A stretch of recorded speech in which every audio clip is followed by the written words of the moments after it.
ఎలా ఉంది ప్రభుత్వం వచ్చింది కదా, చంద్రబాబు ముఖ్యమంత్రిగా ఉన్నారు, ఈ 6 నెలల పాలన ఎలా ఉంది? చెప్పాల్సిన అవసరం లేదు, అంతా బాగుంది.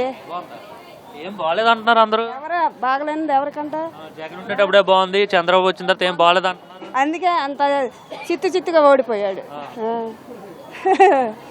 బాగుందిగా, చాలా బాగుంది, అనుకోవాల్సిన పరిస్థితే లేదు అసలు. మాకు మాత్రం బాగుంది, ఆయన వస్తే బాగుంటుంది అనుకున్నాం, అలాగే వచ్చింది. బాగుంది, పరిపాలన చాలా బాగుంది, అందరికీ మరి అభివృద్ధి ఉంటుందా? ఉండిద్ది. వాళ్ళు దేవుళ్ళు అండి, దేవుళ్ళు అభివృద్ధి చేయకుండా ఉంటారా ఏంటి?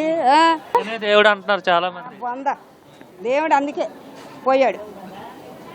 దేవుడికి అందుకే దేవుడికి దండం పెట్టారు. కానీ మళ్ళీ వస్తాను అంటున్నాడు. అసలు వైసీపీ అన్నదే ఉండదు చరిత్రలో చెప్పుకోవాలి పిల్లలకి. గతంలో వైసీపీ ప్రభుత్వం ఉండేది అని చెప్పుకోవటమే అంతే. ఎందుకు 3 ఏళ్ళు ఆగండి, జమిలి ఎన్నికలు వస్తాయి,